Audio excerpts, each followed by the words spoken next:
Okay, video kali ni aku dapat panggilan daripada kawan aku. Dia telefon, dia kata kereta dia semput-semput. So aku datang, aku check lah kabel plug pertama. Yang pertama, kabel plug pertama aku check, tengok dalam plug tu, tengok kat kabel tak ada air. Sebab puncanya dia jadi semput, dia kata dia basuh enjin. So kalau korang yang tak biasa tu jangan basuh enjin lah. Kalau nak basuh pun kena rujuk yang lebih pakar lah. Kena tanya yang pakar, kat mana yang tak boleh kena air, mana yang boleh kena air. So kena lindungi lah. So aku dah check kabel pertama, kabel plug kedua, lepas tu kabel plug ketiga, semuanya tak ada tanda-tanda air yang masuk. So aku check lah kabel plug yang nombor 4. Aku kena ke depan sikit lah. Yang keempat tu barulah nampak ada air sikit.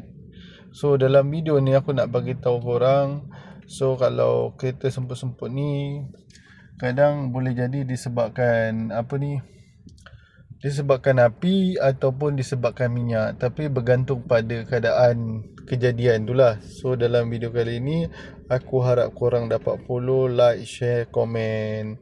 Nanti lagi banyak video yang aku nak sampaikan. Semoga aku harap konten aku ni boleh memberi manfaat kepada korang. Okay, dalam video ni yang last kali nanti aku akan tunjuklah enjin yang selepas aku dah keluarkan plug tu. Dalam proses ni aku keluarkan plug. Lepas tu aku bersihkan air. Air tu tak banyak, sikit je. Tapi walaupun air tu sikit, dia boleh mengganggu api tu. Dia boleh mengganggu api plug tu. Sebab apa? Api plug tu jadi kecil. Bila jadi kecil, pembakaran tu tak jadi dekat bahagian piston nombor 4 tu. Kabel plug dengan plug piston nombor 4 tu tak menjadilah pembakaran. Bila tak menjadi tu yang jadi kereta jadi semput.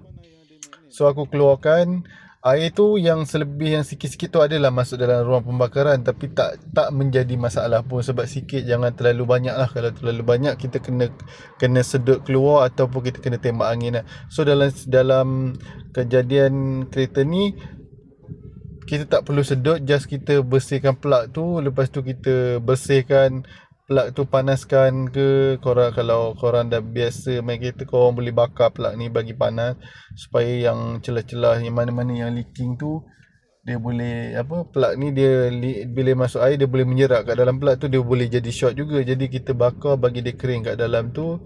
Lepas tu aku boleh pasang balik, then aku siap pasang balik. Dia dekat sini, dekat kabel plug ni tak boleh gam tau. Kalau korang gam nanti susah nak cabut lah. Susah nak cabut. Lepas tu tak perlu gam pun lah sebenarnya. Dalam so inilah video lah yang aku dapat. Dan korang boleh dengar lah bunyi enjin tu.